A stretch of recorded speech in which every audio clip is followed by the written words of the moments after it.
आइए प्रारंभ करते हैं मनोविज्ञान का एक नया टॉपिक है, नाम है भाषा और चिंतन। दो टॉपिक के बारे में चर्चा करना है। पहला टॉपिक है कि भाषा, दूसरा टॉपिक है चिंतन। तो सबसे पहले जानेंगे कि चिंतन क्या है। चिंतन क्या है? चिंतन के प्रकार कितने हैं और इंसान चिंतन क्यों करता है, एक मुद्दे की बात है। तो सबसे पहले जान ले, चिंतन मानव जाति की उच्चतर मानसिक प्रक्रिया है। मतलब चिंतन क्या है? तो मानव की उच्चतर मानसिक प्रक्रिया है। चिंतन कैसी प्रक्रिया है? देखिए, मानसिक प्रक्रिया है, लेकिन कैसी मानसिक प्रक्रिया है? तो उच्चतर। क्योंकि चिंतन वही कर सकता है जो मानसिक रूप से स्वस्थ हो। जो मानसिक रूप से स्वस्थ नहीं होगा वह कभी चिंतन नहीं कर सकता। बात समझ गए? मतलब चिंतन करने के लिए मस्तिष्क का स्वस्थ होना क्या है? जरूरी है। अब सवाल है, इंसान चिंतन क्यों करता है? सवाल है दूसरा कि व्यक्ति चिंतन क्यों करता है? चिंतन करने का उद्देश्य क्या है? तो सबसे पहला प्रश्न, इंसान चिंतन क्यों करता है? आसान सा उत्तर होगा, जीवन की कठिनाइयों से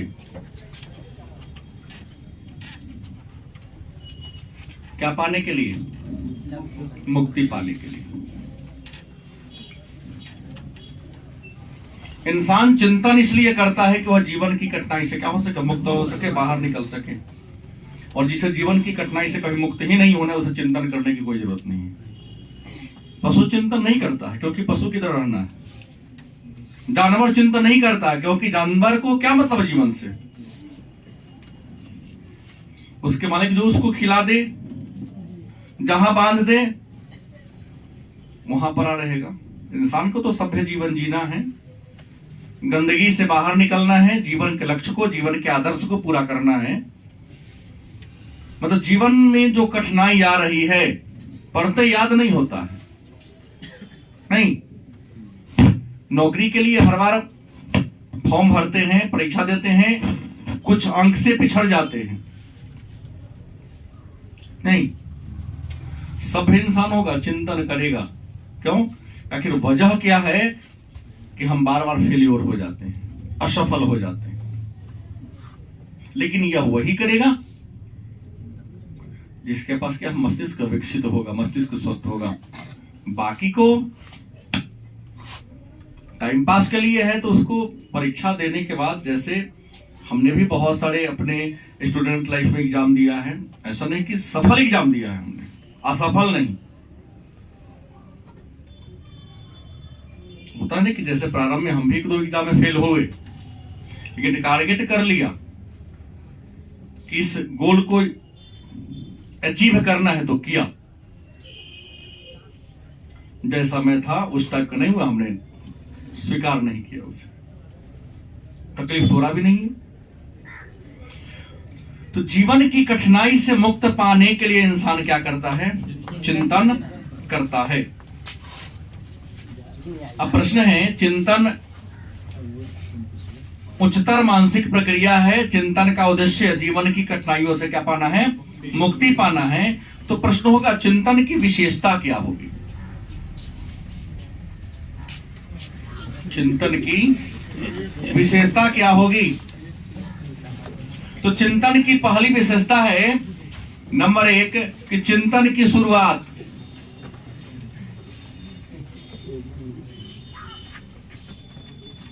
समस्या से होती है।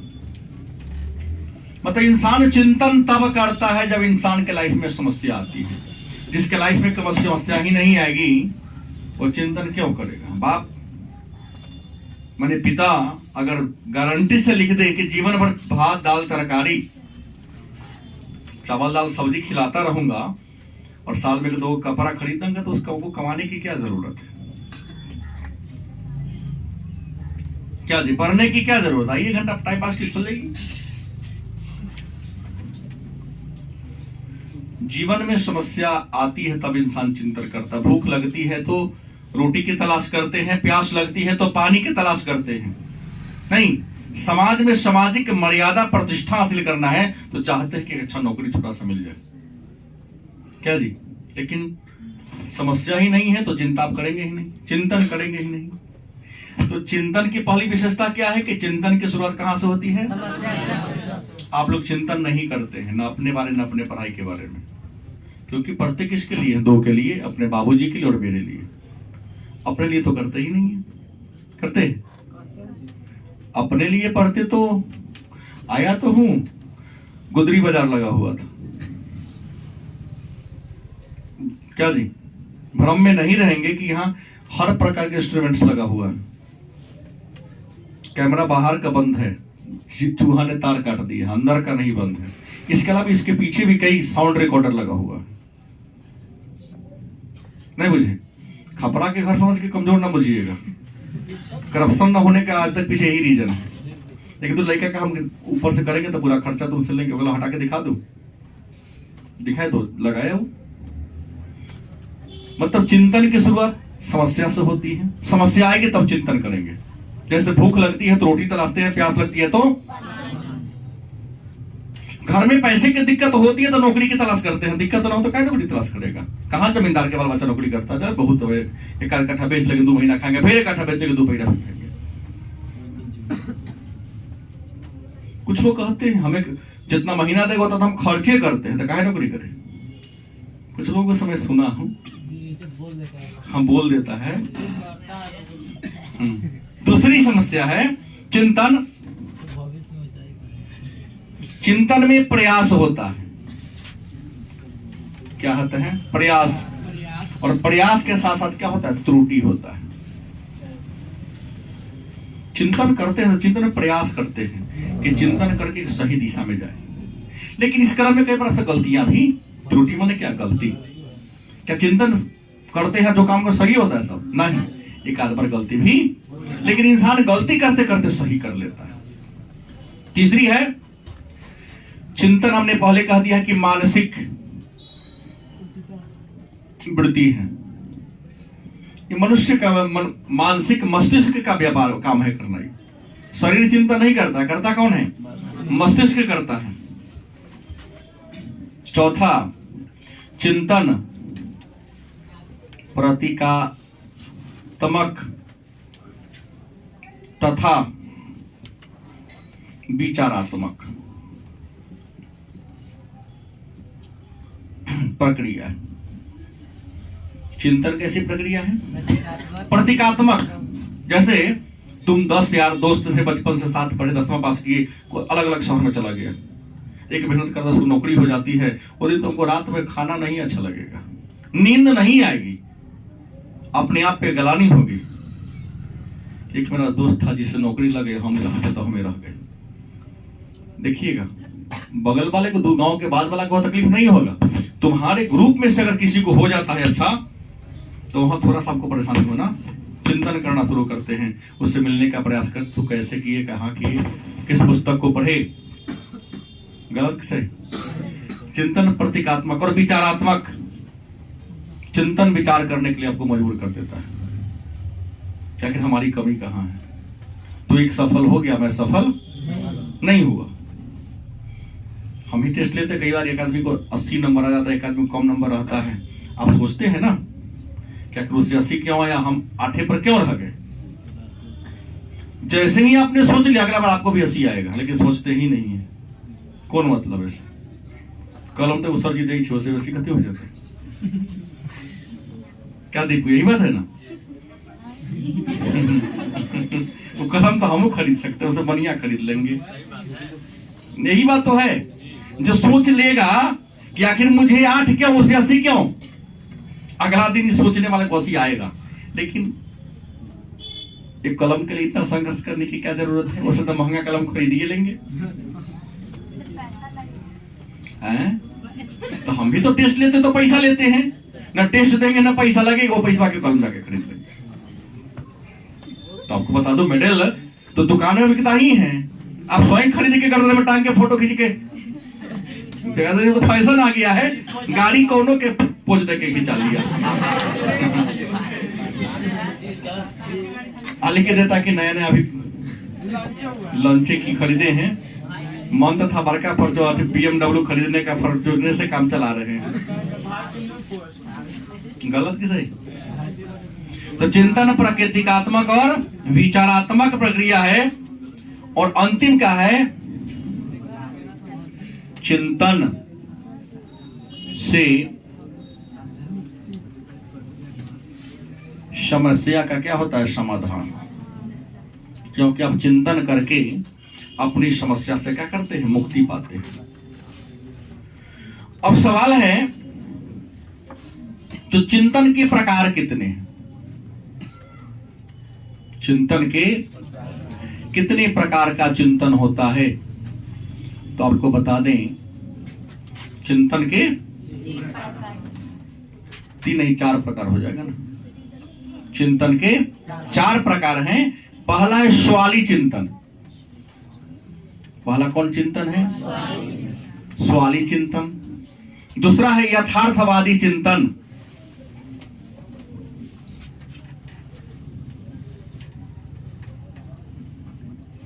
तीसरा सृजनात्मक चिंतन।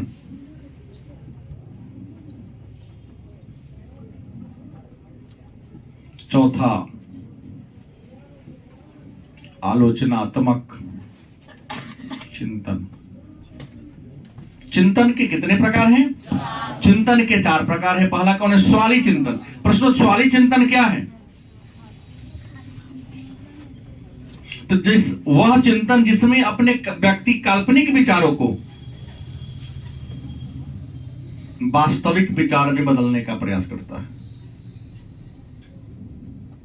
नहीं, बार बार स्वप्न में देखते हैं कि हम ये बनना है, ये बन गए, हम ऐसे हैं। तो स्वप्न में देखते हैं, किसी को कहते नहीं है, उसको धरातल पर लाने का प्रयास करते, सोचते हैं। तो इस प्रकार का जो चिंतन आप करते हैं उसको हम स्वाली चिंतन कहते हैं। कल्पना की गई बातों को वास्तविकता में उतारने का, वास्तविक जीवन में उतारने का प्रयास करते हैं। कि सपने में बार बार देखते हैं कि मैं जवान मैंने आर्मी बन गया, सिपाही बन गए, दरोगा बन गए। अब स्वप्न में देखे, मन में इच्छा हुई कि चलो इसमें ये है, तो पढ़ाई लिखाई शुरू कर दिए, मेहनत करना शुरू कर दिए, उस परीक्षा को सफल होकर उस पद को प्राप्त कर लिए। स्वाली चिंतन। दूसरा यथार्थवादी चिंतन। जो कोई व्यक्ति चिंतन करता है जिसका संबंध वास्तविकता से, वह चिंतन जिसका संबंध वास्तविकता से है। आप जैसा है वैसा के सोचते हैं। यहां तो आधा लोग सोचते हैं कि औकात से कम 1 लाख गुना ज्यादा बहुत लोग सोचबे करता है। औकात से 1 लाख गुना बहुत ज्यादा लोग सोच लेते हैं। नहीं, रोड पर हम लोग चाय पीते हैं, सपना देखते हैं कि किसी फिल्मी अभिनेत्री के साथ चाय पी रहे हैं। अगला दिन होटल अमर विलास में, होटल चाणक्य में, पटना में जाएंगे, चाणक्य में रहेंगे। स्टेशन पर पेपर बिछा के सोचने के लिए जगह भी नहीं मिलता है, चाणक्य में सोचने का विचार करते हैं। ये काल्पनिक हो गया। मतलब वास्तविकता के निकट आकर दिल्ली में करेगा लकड़ी, तत्वों ने बेचेगा, कहेगा लकड़ी के कारोबार करते हैं। फैक्ट्री के काम में जाके लेबर के काम करेगा, हम तो मैनेजर हैं फैक्ट्री के। सूर्यवंशम में या कोई एक सिनेमा देखे थे, कहा कि मालिक हम तो पूरा हम ही लेके उठाते। क्या तक क्या करता है काम? काम क्या करता? कुली का काम करता है। सारा बोझ तो मेरे ही ऊपर है। तो सही बात, कुली के ऊपर सारा बोझ तो रहता ही है। वास्तविकता के निकट आकर आप चिंतन करते हैं अपनी जैसी रहीम से साहब के अनुसार कि ये अपनी पहुंची बिजारी के कर्तव्य करिए दौड़ तेते पांव पसारिए जयती लंबी शोर। अपनी वास्तविकता को ध्यान में रखते हुए तब कोई काम करते हैं तो ये कहेंगे हम यथार्थवादी चिंतन। नेक्स्ट है सृजनात्मक चिंतन। जीवन में कुछ करने के लिए, पुराने बातों को छोड़कर नया कुछ करने के लिए। सृजन का मतलब था निर्माण करना। सब कुछ तो सब बना दिया, कुछ ऐसा बनाया जिससे किसी ने ना बनाया। गलत कि सही? कुछ ऐसा निर्माण कर दे, किसी ऐसे वस्तु का सृजन कर दे जिस वस्तु का संबंध किसी व्यक्ति से नहीं हो, किसी व्यक्ति ने आज तक ऐसा बनाया ही नहीं। जैसे बना दिया ना, अरे मट्टी से डिबिया तो जलता है, डीजल से जलता है, पानी से जला के तो दिखाओ, बना दिया। नमकीन पानी से बल्ब जलता है। गलत कि सही? हमने प्रयास नहीं किया है, लेकिन कई लोग कहा कि ना सर ऐसा है, संभव है। ये जो कम वाट की उजला वाला व्हाइट वाला बॉल है, इस बॉल को अपने घर में या कभी लाइन न रहे तो जला सकते हो। 4-5 साल पहले आ गया, क्या सृजन हुआ? ऐसा क्यों नहीं हो सकता है? पक्षी जब उड़ सकता है तो इंसान क्यों नहीं उड़ सकता है? बना दिया हवाई जहाज, बना दिया हेलीकॉप्टर, बना दिया पैराशूट। ये हो गया कौन? सृजनात्मक चिंतन। अगला है आलोचनात्मक चिंतन। किसी वस्तु के बारे में, किसी व्यक्ति के बारे में, किसी स्थान के बारे में अच्छाई और बुराई जाने बिना उसके बारे में कुछ एक्सप्लेन कर देना। हो सकता है जब तक तुम उसके गुणागुण को नहीं जानोगे और उसके बारे में लंबा बोल दोगे, जो बोला उसके विपरीत में हुआ, तो आपकी आलोचना होगी कि नहीं होगी? इसको हम आलोचनात्मक चिंतन के नाम से जानते हैं। तो एक बात हमने पढ़ लिया कि चिंतन क्या है। तो क्या कहा? चिंतन एक उच्चतर मानसिक प्रक्रिया है। इंसान चिंतन क्यों करता है? तो जीवन की कठिनाई से मुक्ति पाने के लिए। चिंतन की विशेषता क्या है? तो चिंतन की पहली विशेषता है कि इसकी शुरुआत किसी समस्या से होती है। इसमें चिंतन करने में कई बार प्रयास करने में त्रुटि माने गलतियां होती हैं। यह एक मानसिक वृत्ति है, प्रतीकात्मक और विचारात्मक प्रक्रिया है, और चिंतन के द्वारा हम इंसान समस्या का समाधान पा लेता है। और हमने कहा चिंतन के कितने प्रकार हैं? क्या है? स्वाली चिंतन, यथार्थवादी चिंतन, सृजनात्मक चिंतन और आलोचनात्मक चिंतन। अब प्रश्न है, जो सृजनात्मक चिंतन है इसके बारे में कहता है कि सृजनात्मक चिंतन की अवस्था, बाकी के बारे में तो नहीं दिया, लेकिन जो सृजन माने निर्माण होता है, तो सृजनात्मक चिंतन की अवस्था की बात करते हैं। तो सृजनात्मक चिंतन की 4 अवस्था है। पहला, तैयारी की अवस्था। पहला क्या है? दूसरा, उद्भावन की अवस्था। तीसरा है प्रबोधन की अवस्था। प्रबोधन की, और चौथा है सत्यापन की अवस्था।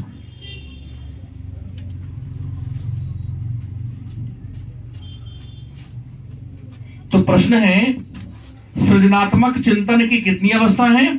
4 अवस्थाएं। और सृजन का मतलब क्या होता है? निर्माण। किसी नई वस्तु का निर्माण करना है, सृजन कहलाता है। तो पहला है तैयारी की अवस्था। जब कुछ बनाने का प्रयास करते हैं नया चीज, तो पहले तैयारी करते हो, सामान को बनाने में क्या क्या मुझे लगेगा। साधारण सा, यदि आप खीर बनाने जाते हो, दूध, चावल, चीनी, हाँ नारियल, ठीक है। खीर में रखने के लायक जो मसाला वगैरह है, क्या कि सीधे खीर बनाने में बैठ गए? नहीं, पहले सारे संसाधन को इकट्ठा करते हैं।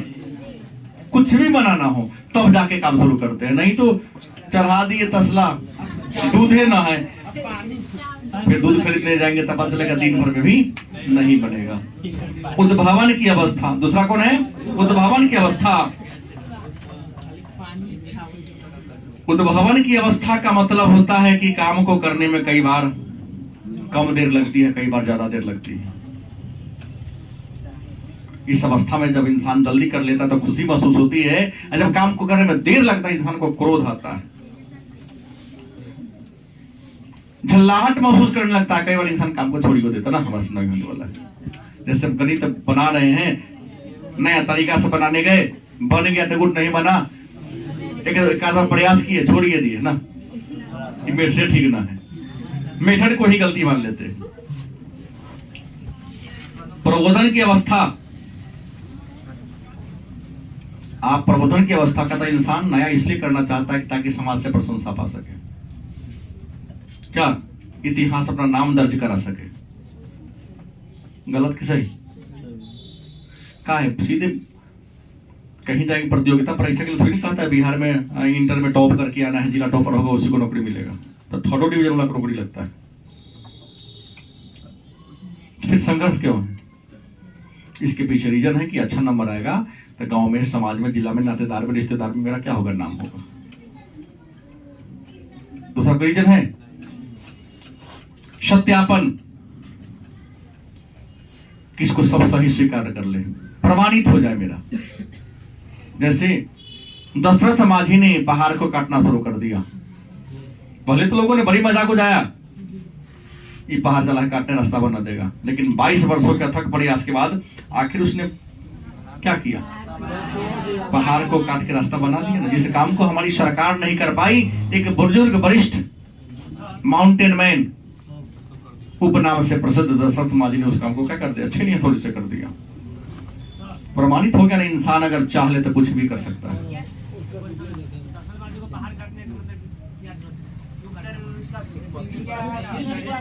देखिए, पहाड़ काटने की जरूरत क्या थी, क्यों पड़ी, इस कहानी को आपके पाठ्यक्रम में अब जोड़ दिया गया है। Mountain man Dashrath man, mountain man Dashrath Manjhi, अब माउंटेन मैन को आ गया है, उन पर फिल्म भी बन गया है, द माउंटेन मैन। पहाड़ी गांव, बिहार के ही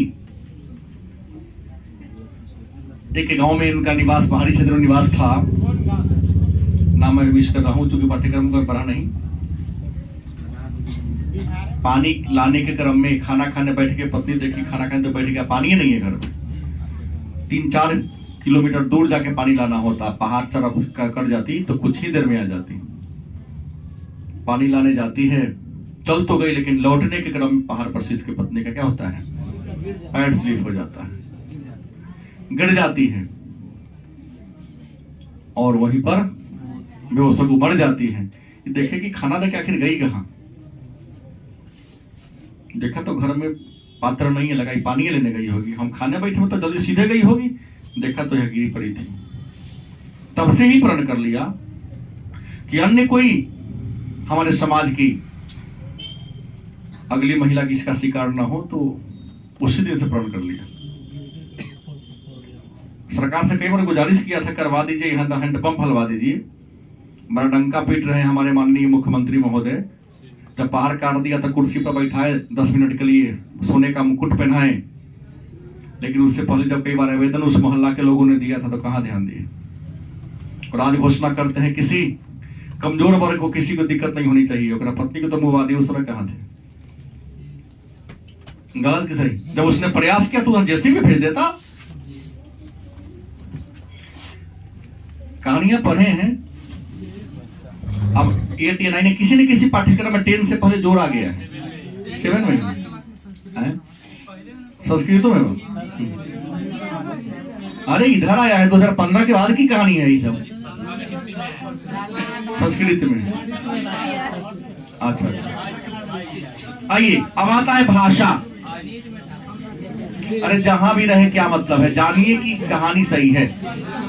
हाँ, मजाक में ले लिया हमने, क्या चिंतन समझा ही नहीं। हमने क्या कहा, भाषा क्या है। तो हमको लगता है कि मैक्सिमम बच्चा जानता होगा भाषा की परिभाषा। कौन कौन जानता है? हाँ, हिंदी में पूछिए रहा हूं, देख लीजिए 1 2 3 4 5 6 7 मुश्किल से 8-9 लड़का है जो भाषा की परिभाषा देने के लिए हाथ उठाया हुआ है। लड़की में 1 2। हम शुरू करते हैं, खड़ा होइए। भाषा का डेफिनेशन क्या होगा? What is language? अपनी व्यक्ति या दूसरे व्यक्ति के कोई भी बात करते हैं, किसी आदान प्रदान एक दूसरे को प्रदान करते हैं, बात करते हैं। खरा जा दीपू। भाषा वह माध्यम है जिसके द्वारा हम अपनी बातों को किसी दूसरे व्यक्ति को समझाते हैं। खरा हो, उठा देना हाथ, बोलो। भाषा वह प्रक्रिया है जिसके द्वारा हम अपनी इच्छा को दूसरे के सामने रखते हैं। खरा हो। भाषा वह प्रक्रिया है जिसमें हम अपनी बातों को किसी के सामने रखकर उसके बातें को हम अपने सामने समझ सकते हैं।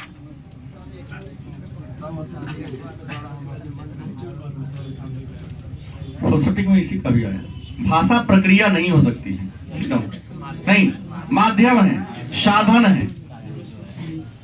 एक लाइन में कहा जाए तो भाषा अभिव्यक्ति का माध्यम है, अभिव्यक्ति का साधन है।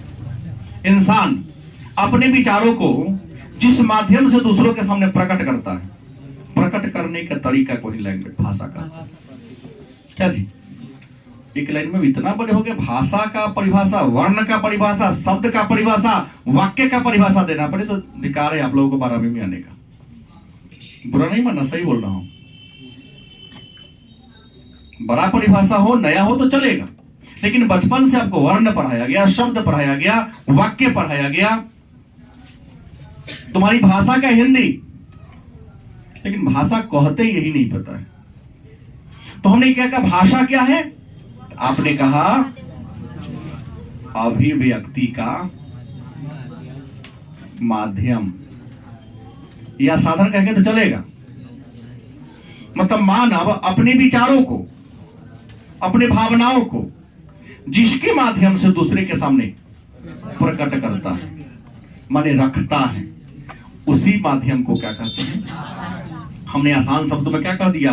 भाषा अभिव्यक्ति का साधन है, या अभिव्यक्ति का क्या है?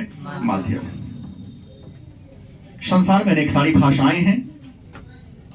हम भारत के बारे में कल बोले थे, 1620 बोलियां हैं, 800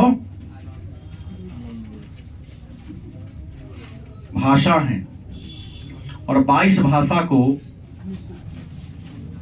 संवैधानिक भाषा, जिसको अनुसूचित भाषा के नाम से भी दर्जा दिया जा चुका है। लेकिन प्रश्न, भाषा अभिव्यक्ति का माध्यम है तो भाषा के प्रकार कितने हैं?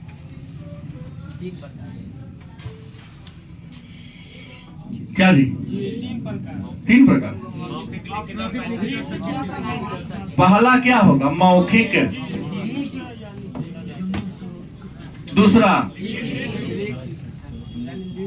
और तीसरा क्या है? जानबे करते हैं आप लोग। भाषा 3 प्रकार का होता ही, गलत किस है? मौखिक, जो मुंह से हम लोग बोलते हैं, मौखिक भाषा, जिसको मुंह से बोल दिए, क्या हो गया? लिख के प्रकट कर दिए। आज जो गुंगा बहरा सब है तो हाव भाव से बतियाता है ना, इशारा बात से बतियाता, उसे क्या कहेंगे? सांकेतिक भाषा का। हाँ, जो हो ऐसे कर दिया, बोले रुक, आईना कर रहा है, जाओ, संकेत कर रहा है, हाथ इधर रुकना है, ऐसे ऐसे कर रहा है, मतलब क्या है? जाना है। तो भाषा 3 प्रकार के होते हैं। मौखिक, मुख से बोलकर व्यक्त करना मौखिक, लिखकर अभिव्यक्त करना लिखित, और हाव भाव के द्वारा प्रकट करना। प्रश्न है तो भाषा के तत्व कितने हैं? भाषा के तत्व की बात करते हैं तो भाषा के 3 तत्व हैं। कितने तत्व हैं? एक है सांकेतिक, तो होबे करेगा पहले। सांकेतिक विकास की भाषा होगा, माने भाषा की शुरुआत संकेत से हुआ है। क्योंकि बच्चा जब जन्म लेता है तो पहले संकेत है, सब खत्म बोलता थोड़ी ना है वो। माँ उसके संकेत को चाहे रो के व्यक्त करे, चाहे जैसे करे, पहचान जाती है। तो सांकेतिक होगा, इसमें कई बार सही समझते, कई बार गलत समझते हैं। दूसरा क्या होगा? अर्थगत, मन जिस भाषा में कुछ अर्थ हो। सांकेतिक भाषा का अर्थ हो ही हो सकता है। बच्चा माम कहता है, मम्मी को बोलते पानी मंगाई थे, गलत कि सही? माम पाम कुछ भी बोलता है, माँ ही केवल समझती है इसका मतलब फलाने में चीज डिमांड कर ही रहा है। तो सांकेतिक है, उसका संकेत है, फलानमा का होता ये होता है। अर्थगत, जो भाषा बोले उसका एक अर्थ हो, निश्चित अर्थ हो। तो जब भाषा का अर्थ निश्चित हो तो उसे अर्थगत भाषा कहेंगे। दूसरा अगला, व्याकरण के दृष्टिकोण से शुद्ध हो। नहीं, राम ने भात खाया, सीता ने रोटी खाई, क्या जी उल्टे कहिएगा सब कुछ, लेकिन नहीं। किसका पेन है? गलत। यह किसकी पेन है? गलत सही। व्याकरण के दृष्टिकोण से आप लोग बोल रहे हैं किसका पेन है जी? नहीं, गलत। यह किसकी पेन है? स्त्रीलिंग है ना पेन। तो व्याकरण के दृष्टिकोण से अगर आप बोलते हैं उसको हम व्याकरणीय भाषा या भाषा के नाम से क्या करते हैं? जानते हैं। तो ये छोटा सा टॉपिक आपके सामने था जिसको हम लोगों ने क्या किया, पढ़ा। अभी टाइम है, लिख सकते हैं इसके बारे में।